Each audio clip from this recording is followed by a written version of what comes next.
సమస్య తీవ్రతను బట్టి ప్రార్థన మూల్యం మనం చెల్లించాలి. గుర్తుపెట్టుకోండి, మళ్ళీ చెప్తున్నా, నీవు ప్రార్థన మూల్యం ఎంత చెల్లిస్తావో అంత ఫలమే నువ్వు పొందగలుగుతావు. నేను మార్కెట్కి వెళ్ళి 100 రూపాయలు ఇచ్చి 10,000 వస్తువు తేగలనా? తేలేను.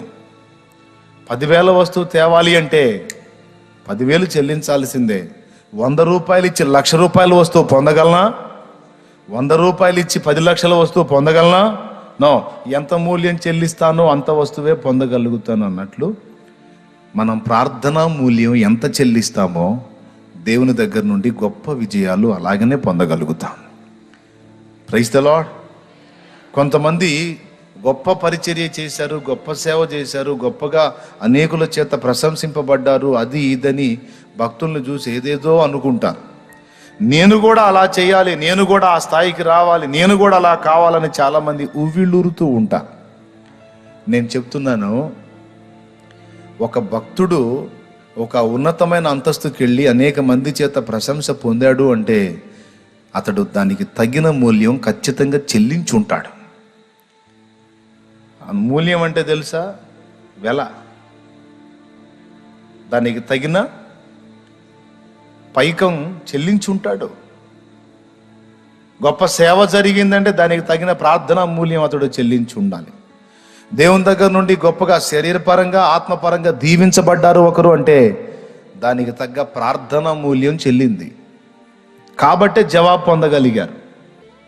చాలామంది చిన్న చిన్న మూల్యాలు చెల్లించి గొప్ప విజయాలు చూడాలని ఆరాట పడతా ఉంటారు. చాలా తప్పండి. మళ్ళీ చెప్తున్నా, ఒక సూక్తిలాగా రాసుకో. ప్రార్థనా మూల్యం నువ్వెంత చెల్లిస్తావో అంత ఫలితాన్ని నువ్వు పొందగలుగుతావు. ఒక దైవజనుడి సాక్ష్యం, ఒక దైవజనుడి జీవితం, నా జీవితంలో కూడా ఎన్నో సాక్ష్యాలు నేను చూశాను. అన్యుల మధ్యలోకి వెళ్ళి పాపం సేవ మొదలు పెట్టాడు ఆయన. అన్యజనుల మధ్యలోకి వెళ్ళి సేవ మొదలు పెట్టాడు ఆయన. సేవ మొదలు పెడితే ఎవరు పట్టించుకోవటం. ఏం చేశాడు తెలుసా? పట్టుదలగా ప్రార్థన చేశాడు. నువ్వు ఏ కార్యం చేస్తావో నాకు తెలియదు, ఈ ఊరు దర్శింపబడాలి, రక్షింపబడాలి ప్రభువా, నాకు తెలియదు, నువ్వు కదిలించమని పట్టుదలగా ప్రార్థన చేయటం మొదలుపెట్టాడు. వాళ్ళు ఎప్పుడన్నా చూడని ఏదో అవసరమైన తన ముఖ్య కార్యక్రమాలు మాత్రమే తీర్చుకుంటాడు. ఇక మిగతా సమయం అంతా మోకాళ్ళు వేసి దేవునికి మొర్ర పెడతా ఉంటాడు. బాగా వినండి. ఒకరోజు భయంకరమైన పెను తుఫాన్ వచ్చింది. పెను తుఫాన్ వచ్చి అక్కడున్న ఇళ్ళన్నీ మునిగిపోయినాయి నీళ్లతో. అక్కడున్న ఇళ్ళన్నీ మునిగిపోయినాయి. ప్రజలంతా ఇళ్ల కప్పుల మీద కూర్చునే పరిస్థితి వచ్చింది ఆ ఊర్లో. కానీ అందరూ చూస్తున్నారు, ఈ దైవజనుడున్న ఇల్లు మాత్రం ఒక అద్భుతాన్ని అనుభవిస్తుంది. ఇంట్లో ఆయన మోకాళ్ళు ఉన్నాడు, తుఫాను వరద పారుతా ఉంది, ఇళ్ళన్నీ నిండిపోతున్నాయి. కానీ ఆయన ఇంటి దాకా వచ్చిన నీళ్లు ఆయన ఇంటి సమీపంలోకి రాగానే 2 పాయలుగా విడిపోయి అతని ఇంట్లోకి మాత్రం నీళ్లు పోవట్లా.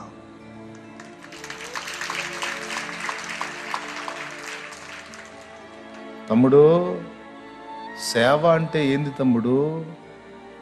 అన్యజనులు చూడాలి తమ్ముడు దేవుని మహిమని, దేవుని శక్తిని, దేవుని ప్రభావాన్ని చూడాలి తమ్ముడు.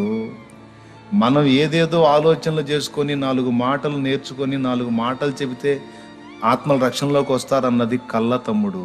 సేవకులారా వినండి, అది కళ్ళ. దేవుని రాజ్యము మాటలతో కాదు అని చెప్పేశాడు పౌలు పరిశుద్ధాత్మ ద్వారా. దేవుని రాజ్యం మాటలతో కాదు శక్తితోనే ఉన్నదన్నాడు. అన్యజనులకు దేవుని శక్తిని పరిచయం చేయాలి, దేవుని మాటను పరిచయం చేయాలి. చూశాడు, సువార్త చెప్పి ఎవడు పట్టించుకోవటల్లా. ఇట్లా ఉందా, సరే దేవుడు అద్భుతం చూద్దుడు కానీ వెళ్ళి మోకాళ్ళుని రోజు మొర్ర పెట్టడం మొదలు పెడితే ఒకే ఒక్కరోజు ఒక అద్భుతాన్ని వాళ్ళ కళ్ళకు చూపించి వాళ్ళందరూ చూశారు. ఆశ్చర్యం. ఆ తర్వాత ఆ ఊరిలో అనేక మంది ఆయన దగ్గరకు వచ్చి అడిగడిగి సువార్త విని అందులో చాలా మంది ప్రజలు బాప్తిస్మం పొందారు.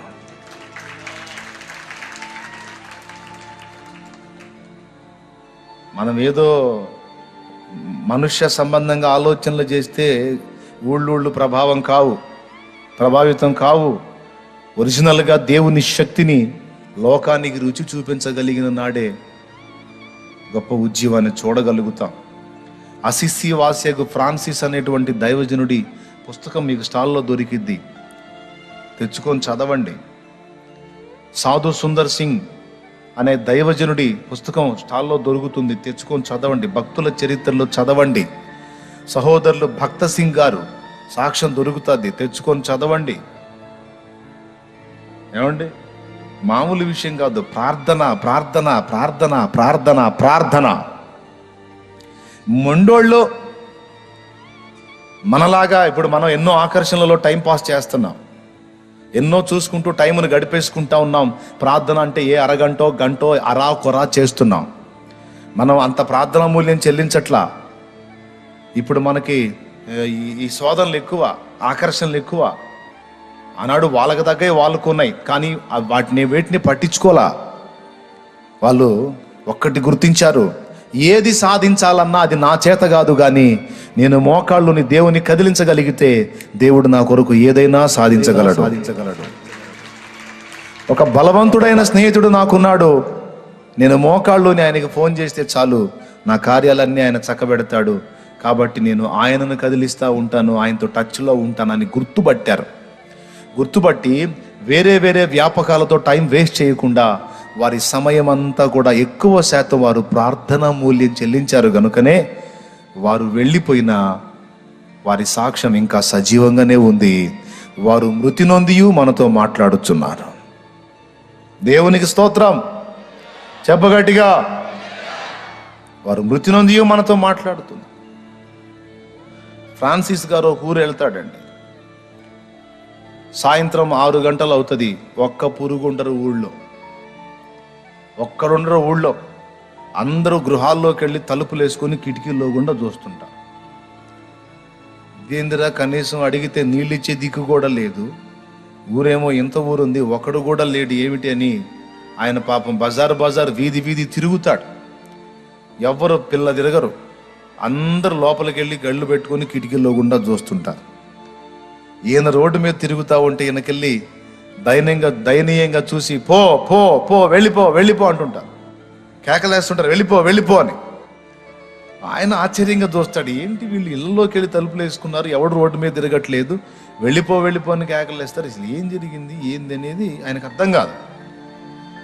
అర్థం కాక అట్టనే తిరిగి ఒక ఇంటి దగ్గరికి వెళ్తాడు. ఆ ఇంటి ముందున్న అరుగు మీద కూర్చొని ఆ ఇంటి వాళ్ళు కిటికీలోంచి చూస్తామంటే వాళ్ళని అడుగుతాడు, ఏంటమ్మా ఇంతమంది ఊరుంది, ప్రజలు ఉన్నారు, అందరూ ఇళ్లలోకి వెళ్ళి ఇప్పుడే తలుపు వేసుకున్నారు, ఎందుకు? ప్రొద్దుకింకినాక కదా తలుపు వేయాల్సింది, ఈ టైంకి మీరు లోపలికి ఎందుకు చేరారు అని అడిగితే వాళ్ళు చెప్తారు, అయ్యా మనుష్య మాంసమునకు అలవాటు పడిన తోడేలు ఒకటి ఉంది ఇక్కడ. మనుష్య మాంసానికి అలవాటు పడిన తోడేలు, అర్థమైందా? అది పశువుల్ని జంతువుల్ని కాదు, మనుషుల్ని బట్టి తీసుకెళ్తుంది. అది కరెక్ట్గా ఇదిగో నా దగ్గర ఉంది, నా చేతిలో ఉంది, చూడండి. అసిసి వాసియగు saint Francis. Praise the Lord, hallelujah. ఇది దొరుకుతుంది మీకు, తప్పకుండా మీరు చదవండి, భక్తుల చరిత్రలు చదవండి, రేపబడతారు ప్రార్థనకి. లెమన్స్ ఇవాంజలికల్ ఫెలోషిప్ వారు దీన్ని అందుబాటులోకి తెచ్చారు. దేవునికి మహిమ కలుగును గాక. ప్రియులారా, తోడేలు వస్తుంది, అది వచ్చే టైం ఇదే. నువ్వు బయట కూర్చున్నావు, నువ్వు ప్రమాదంలో పడతావు, నువ్వు లోపలికన్నారా లేకపోతే వెళ్ళిపోని కేకలేస్తారు లోపల. ఆయన బాడు లోపలికి బాడు, ఎటు బాడు, అక్కడే కూర్చుంటాడు. ప్రార్థన చేసుకుంటాడు. కరెక్ట్గా అది వీధి తిరుగుతూ ఆయన దగ్గరకు వచ్చింది. తోడేలు వస్తుంది. తోడేలు వచ్చిన తర్వాత ఉరుకుతా ఆయన మీదకి వెళ్ళబోయింది, దైవజనుడి మీదకి వెళ్ళబోయింది. ఆయన ఏమంటాడు, ఇందులో రాశాడు, సహోదరా తోడేలు ఆగు అంటాడు. దేవుని సృష్టిలో నేనొక భాగం, నువ్వు ఒక భాగం. నువ్వు ప్రాణివి, మేము ఆత్మ కలిగిన వ్యక్తులం. మా విషయంలో నువ్వు ఎలా ఉండాలో నీకు తెలియదా? సృష్టికర్త అయిన దేవుడు నీకు ఆహారంగా మనుషుల్ని నియమించాడా? దేన్ని నియమించాడు? నువ్వు ఎవరిని వేటాడుతున్నావు అని గద్దిస్తాడు. అది మోకాళ్ళు వేసి నిలబడిద్దండి.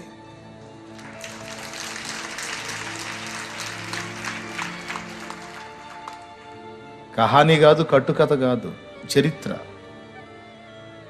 క్రూర జంతువు తోడేళ్ళు మోకాళ్ళు నిలబడిద్ది. ఇందులో ఆ బొమ్మ కూడా ఉన్నట్టుంది.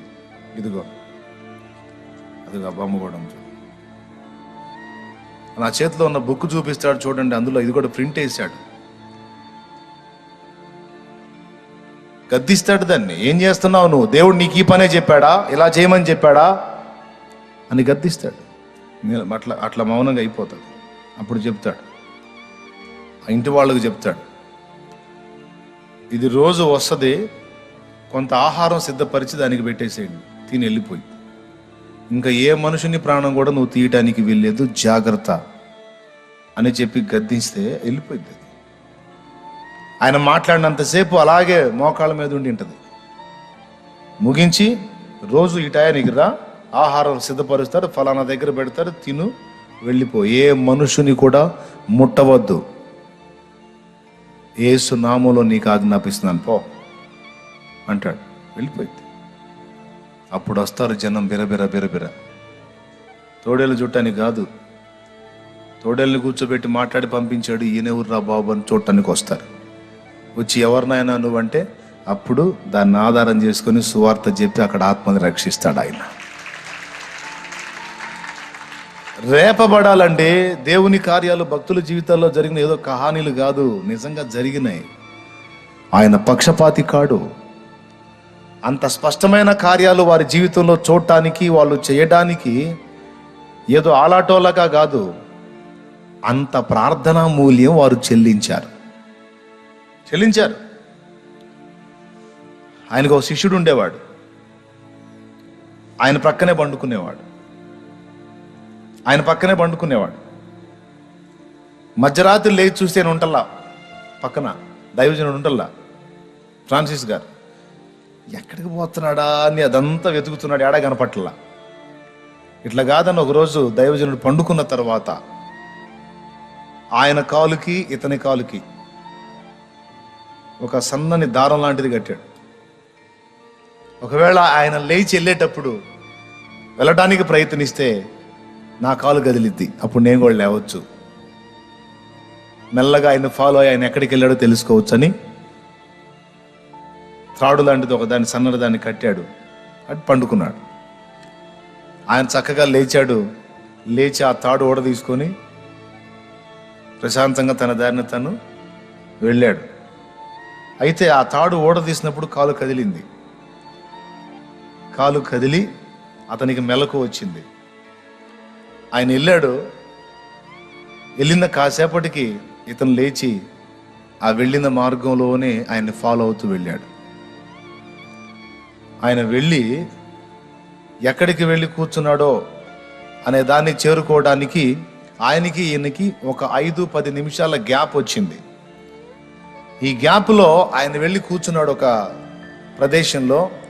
ఆ ఎదురుగా ఒక దేవదూత కూర్చొని ఆయనతో మాట్లాడుతున్నాడు. ఒక దేవదూతతో ఆయన మాట్లాడుతూ ఉన్నాడు ఫ్రాన్సిస్ గారు. ఆ మాట్లాడుతున్నటువంటి దృశ్యం చూసి ఇతను ఫిట్స్ వచ్చినట్టుగా పడిపోయాడు. ఎవరు? శిష్యుడు. అక్కడ ఆయనతో మాట్లాడి రిటర్న్ వచ్చేటప్పుడు ఖాళీ బాట కదా, ఇతను ఆ బాటలోనే అడ్డం పడ్డాడు. ఆయన ఆ చీకట్లో నడుచుకుంటూ వస్తూ ఉంటే కాలుకు తగిలాడు. గమనించి భుజాన్ని వేసుకొని తీసుకొచ్చి పండుకోబెడతాడు.